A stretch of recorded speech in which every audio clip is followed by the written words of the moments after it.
Elon Musk, the often controversial billionaire and CEO of Tesla and SpaceX, has found himself at the center of a heated political debate as his role in the newly established Department of Government Efficiency DOGE draws increased scrutiny. Launched under President Trump's administration, DOGE has positioned Musk as a key player in the government's efforts to cut wasteful spending and streamline operations, a mission that was intended to resonate with fiscal conservatives and progressives alike. However, this endeavor has led to unexpected backlash and personal attacks on Musk, raising questions about the intersection of business and politics in America. Musk recently announced that he would be stepping back from his role at DOGE to refocus on his core businesses, particularly Tesla, which has faced significant challenges, including a sharp decline in stock prices and sales. According to reports, Tesla's first quarter earnings showed a staggering 71% drop in profit, coinciding with the increased public scrutiny Musk has faced since taking on a government role. "I don't blame Musk one bit for wanting to turn attention back to his flagship electric cars and other endeavors," stated Ingrid Jacques, a columnist for USA Today, emphasizing the toll that political involvement has taken on Musk's primary business interests. The fallout from Musk's involvement in DOGE has not been limited to financial ramifications. There has been a notable increase in hostility towards him and his company, with reports of vandalism targeting Tesla vehicles reaching alarming levels. The FBI has launched a task force to investigate these acts of violence, which the agency has classified as domestic terrorism. Over 80 cases of arson and vandalism have been reported, creating a climate of fear among Tesla owners and employees alike. Jacques pointed out that this violence is alarming and should not be overlooked, even as progressives may feel vindicated by the downturn in Tesla's fortunes. Critics have accused Musk of being too closely aligned with Trump and have expressed outrage at his perceived influence within the administration. Rising tensions culminated in public figures such as Minnesota Governor Tim Walz mocking Musk amidst Tesla's struggles. In a notable incident, a Minnesota state employee was arrested for vandalizing multiple Teslas, raising concerns about whether such actions were fueled by the rhetoric of influential politicians. The lack of accountability for such politically motivated crimes has drawn criticism, with many arguing that it sends a dangerous message. On the other hand, proponents of Musk argue that his efforts at DOGE should be commended rather than condemned. Musk's commitment to cutting down on government inefficiencies has reportedly saved an average of $10 billion a week since the start of Trump's term, equating to nearly $200 billion to date. While some experts caution that the evidence supporting these claims is not always robust, it is clear that Musk has put substantial effort into this initiative despite the personal and professional costs. "Rather than our ire, Musk deserves our thanks," Jacques asserts, highlighting the dedication he has shown in trying to improve government operations. As Musk prepares to shift his focus back to Tesla and other ventures, speculation arises regarding his future plans, including potential new business endeavors. Reports have surfaced about the formation of several limited liability companies named Red Planet I2 and 3. Which some speculate may be linked to Musk's long-standing ambitions of colonizing Mars. Although he faces mounting pressures to rein in his commitments, Musk appears to be unfazed, continuing to explore new frontiers. The situation presents a complex narrative that reflects the increasingly blurred lines between private enterprise and public service in the United States. As Musk transitions away from DOGE, the impact of his tenure will likely be felt for some time, not only in terms of government efficiency but also in the broader cultural and political landscape. Future developments will undoubtedly reveal how Musk's departure will influence both Tesla's recovery and the ongoing discourse surrounding the role of billionaires in shaping public policy. In a striking initiative that has captivated both supporters and detractors. Elon Musk's Department of Government Efficiency DOGE has claimed to save the U.S. government over $160 billion since its inception. This ambitious effort aimed at slashing wasteful spending has seen a mix of successes and controversies, particularly as questions arise about the authenticity of its reported savings and the implications for taxpayers. Musk's DOGE was established under the Trump administration with the goal of streamlining government operations. According to President Trump, the department has managed to save more than $10 billion a week, potentially totaling close to $200 billion. However, an analysis by BBC Verify revealed significant discrepancies between DOGE's claims and the available evidence. For instance, while DOGE's website boasts a running total of $160 billion in savings, only about 40% of these figures are substantiated with documentation. Furthermore, some reported savings have been shown to originate from accounting errors, raising doubts about the integrity of the data presented. One notable instance concerns a claimed saving of $2.9 billion from a contract cancellation for a facility housing unaccompanied migrant children. Experts indicated that the figure was based on speculative projections rather than actual costs incurred, suggesting the real savings were likely closer to $153 million.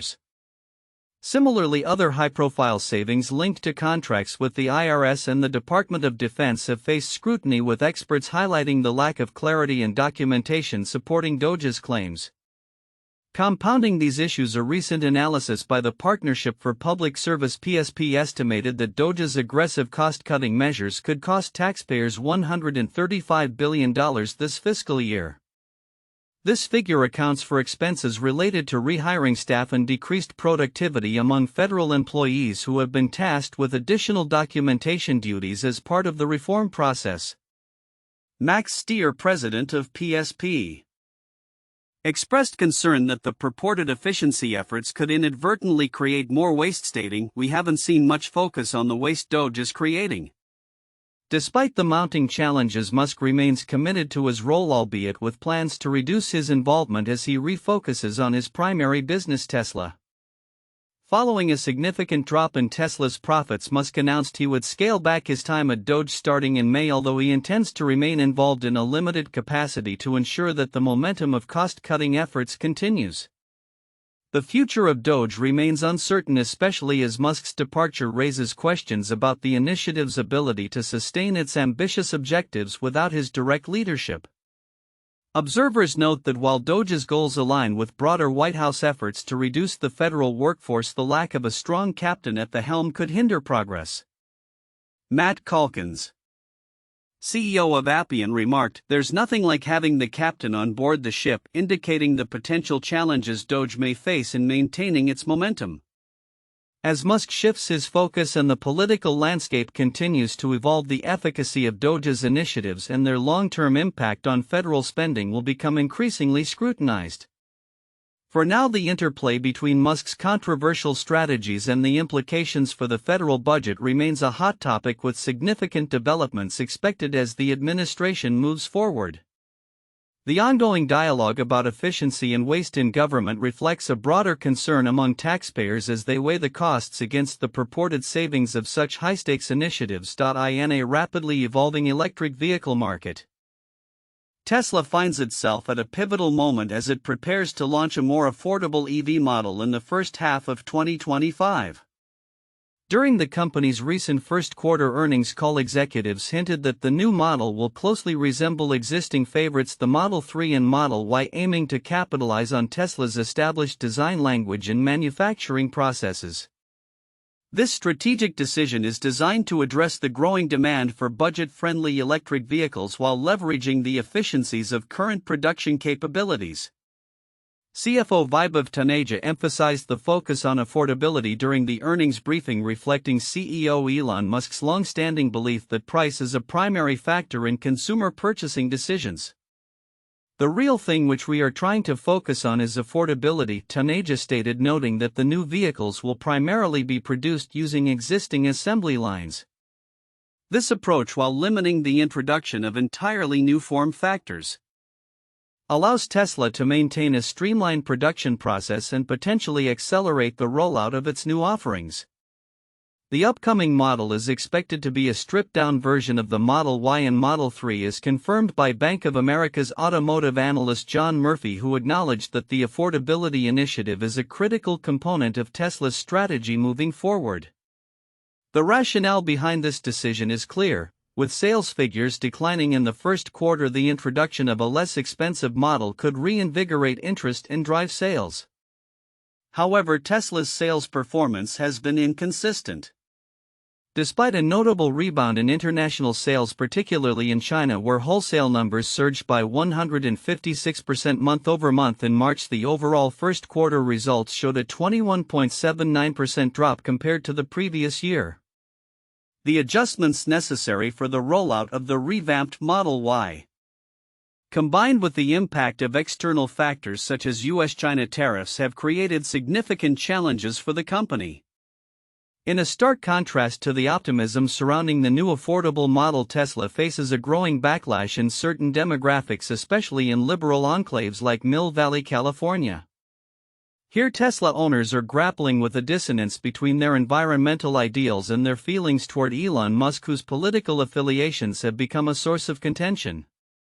Residents have begun to express their frustration through subtle acts of protest, such as placing index cards on the windshields of Teslas urging owners to dump your Tesla. This phenomenon underscores a complex relationship between consumer values and corporate leadership, raising questions about brand loyalty and the future of Tesla in a polarized political climate. The situation in Mill Valley epitomizes a broader struggle within the electric vehicle community. As Tesla continues to innovate and expand its offerings, it must also navigate the shifting sentiments of its customer base, particularly as Musk's public persona influences perceptions of the brand. While some owners embrace the innovation and environmental benefits of Tesla vehicles, others are increasingly uncomfortable with the CEO's controversial stances and political affiliations. Looking ahead, the success of Tesla's new affordable EV will hinge not only on its pricing and features but also on the company's ability to address the concerns of its diverse customer base. With production slated to begin in June, the automotive world will be watching closely to see if Tesla can successfully balance innovation with customer sentiment, ultimately impacting the trajectory of electric vehicle adoption on a larger scale. As the market evolves, Tesla must remain agile, adapting to both consumer demands and external pressures to maintain its position as a leader in the electric vehicle sector. SpaceX is gearing up for an ambitious launch weekend with plans to deploy a total of 50 Starlink satellites across 2 missions from both coasts of the United States. On Sunday, April 27, the company will launch its Starlink 11-9 mission from Vandenberg Space Force Base in California, followed by the Starlink 12-23 mission from Cape Canaveral Space Force Station in Florida. The timing reflects SpaceX's ongoing commitment to expanding its satellite internet constellation, which plays a vital role in providing global internet coverage. The first mission, set to lift off at 3:41 p.m. Pacific Daylight Time, 6:41 p.m. Eastern Daylight Time, will see the Falcon 9 rocket carrying 27 Starlink V2 mini satellites into low Earth orbit. This launch marks the 18th orbital flight of the year from Vandenberg, underscoring SpaceX's rapid pace of operations. The booster for this mission, tail number B1063, will be making its 25th flight, adding to its impressive record that includes numerous previous Starlink launches and missions for various government agencies. Just a few hours later, at 10:58 p.m. Eastern Daylight Time, Falcon 9 will take off from Cape Canaveral with an additional 23 Starlink satellites, 13 of which will feature direct-to-cell capabilities. This mission is particularly significant as it represents SpaceX's ongoing strategy to enhance its service offerings, including the potential for direct connectivity to mobile devices. The 45th Weather Squadron has predicted a 90% chance of favorable conditions for the Cape Canaveral launch, despite some concerns about cumulus clouds and the possibility of scattered showers in the region. Meteorologists have noted that moisture from an approaching front could lead to some isolated weather events, but overall conditions appear conducive for a successful liftoff. Each Falcon 9 launch is also a testament to reusable rocket technology, with B1063 targeting a landing on the drone ship "Of Course I Still Love You" in the Pacific Ocean, and B1077 aiming for "Just Read the Instructions" in the Atlantic. If successful, these landings would further solidify SpaceX's position as a leader in the aerospace sector, having completed 438 booster landings to date. Meanwhile, the financial ramifications of SpaceX's success continue to ripple through the tech industry. Alphabet Incorporated recently reported a staggering $8 billion unrealized gain from its investment in SpaceX, which has significantly bolstered the company's first quarter profits. This surge underscores the strategic value of Alphabet's early investment in SpaceX made in 2015 and highlights the growing valuation of SpaceX, which has reached approximately $350 billion. As SpaceX expands its satellite internet services internationally, the company faces challenges, particularly in regions like Europe, where alternatives to Starlink are being explored amid geopolitical tensions. Nonetheless, Starlink remains crucial for connectivity in areas like Ukraine, where it has proven indispensable for military and civilian communications. Looking ahead, as SpaceX continues to launch satellites and enhance its offerings, the implications for both the aerospace industry and global connectivity are profound. With ambitious plans for future missions, including crewed flights and interplanetary exploration, SpaceX is not just redefining space travel but also setting the stage for a new era of communication technology. As the world watches closely, the outcomes of these launches will be pivotal in shaping the future landscape of satellite internet and beyond. In a swirling tempest of celebrity gossip and legal battles, the worlds of music, social media, and politics collide. The latest drama features Azealia Banks, Kanye West, and Elon Musk, as well as a significant legal challenge launched by Musk's social media platform X Corporation.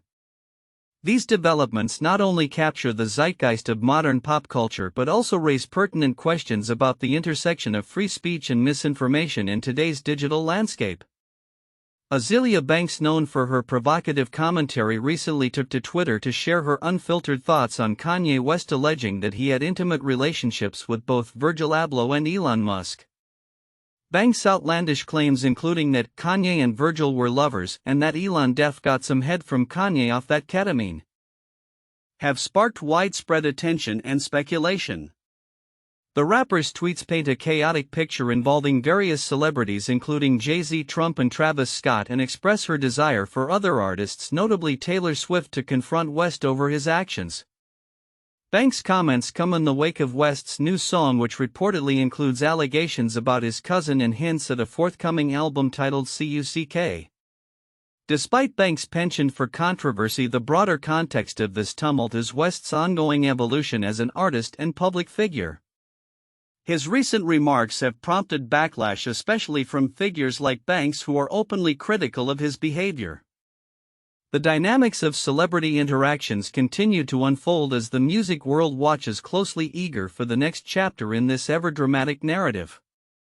Meanwhile, in a separate but equally significant turn of events, Musk's X Corporation is challenging the recent Minnesota law that bans the use of deepfakes in political campaigning. This legislation, aimed at safeguarding electoral integrity, imposes severe penalties for disseminating misleading deepfake content with malicious intent. Musk's company argues that the law infringes on First Amendment rights and could criminalize benign forms of political expression. In a statement, X Corporation asserted that the law could erosion democracy rather than defend it, positing that it would lead to censorship of legitimate speech, including satire and humor. The Minnesota Attorney General's office, tasked with defending the law, describes deepfakes as a growing threat to free elections, emphasizing the need for regulations to protect democratic institutions. Legal experts like Alan Rosenstein from the University of Minnesota predict that the courts may ultimately side against X Corp, stating that there is no constitutional protection for false political speech. This legal battle underscores the ongoing tensions surrounding misinformation in the digital age and the challenges of regulating content on social media platforms. As Musk faces scrutiny over his management of X and the broader implications of his public persona, the platform has also seen a mass exodus of brands and organizations distancing themselves from the controversial figure. The London Marathon, among several high-profile entities, announced its decision to boycott X, deeming it a toxic environment exacerbated by Musk's ownership. The race's chief executive criticized the platform as having descended into a gutter, a sentiment echoed by other companies concerned about brand safety and content moderation. As these narratives unfold, they reveal the intricate web of influence that celebrities, social media moguls, and the political realm weave together. With banks continuing her tirade against West and Musk's legal challenges gaining traction, the future promises more sensational headlines and ongoing debates over free speech in the digital era. As public interest swells, the implications of these events extend beyond mere entertainment, touching on fundamental issues of trust, authenticity, and the role of technology in shaping our discourse. The coming months will undoubtedly shed further light on these critical discussions as society grapples with the consequences of celebrity culture and evolving digital landscapes. Elon Musk's Neuralink, a brain-computer interface startup, is poised to redefine the boundaries between technology and humanity, but it also raises significant ethical concerns about its potential implications. As the company prepares for human trials and seeks substantial funding, critics and advocates alike are grappling with the implications of implanting technology directly into the human brain. Neuralink's primary innovation is a chip designed to be surgically implanted in the skull, enabling direct communication between the brain and computers. This technology aims to translate brainwaves into digital signals, potentially unlocking new ways for individuals with disabilities to interact with the world. For instance, Nolan Arbaugh, a paralyzed individual, was able to regain some autonomy by using a computer through the Neuralink implant, even though the system faced complications that required its removal. Such success stories highlight the promise of the technology, but they also underscore the risks involved in its deployment. However, the potential benefits of Neuralink come with a dystopian twist. Critics warn that embedding technology within our minds could lead to a future where personal thoughts are commodified. The prospect of companies accessing and potentially advertising directly to our brains raises ethical questions about privacy and autonomy. Current estimates suggest that individuals are subjected to an average of 76 advertisements daily, and if Neuralink were to facilitate targeted marketing within our own minds, it could exacerbate feelings of isolation and diminish the human experience. The debate surrounding Neuralink is further complicated by the question of curiosity and human cognition. While the chip could theoretically provide immediate access to information, it raises concerns about the erosion of critical thinking and the pursuit of knowledge through experience. As outlined by some critics, this technology could diminish the perseverance and curiosity that have historically driven human advancement. The idea of accessing all human knowledge at a thought's notice, while appealing, may lead to a decline in meaningful engagement with the world. As Neuralink gears up for human trials in countries like Canada, the moral implications of such technology demand careful consideration. The prospect of integrating the internet directly into our cognitive processes could redefine our understanding of humanity, but it could also lead to unforeseen consequences that challenge our very essence. The company is reportedly seeking to raise $500 million at an $8.5 billion valuation, a move that underscores the growing interest and investment in brain-computer interface technology. In conclusion, as Neuralink's journey unfolds, society must grapple with the dual-edged nature of such advancements. While the potential for enhancing human abilities through technology is undeniable, so too are the risks of losing our humanity in the process. The future of Neuralink will not only depend on technological advancements but also on our collective willingness to navigate the uncharted ethical waters it presents. As we stand on the brink of this new frontier, it is imperative to engage in robust discussions about the implications of merging human cognition with artificial intelligence, ensuring that we retain our humanity in the age of machines.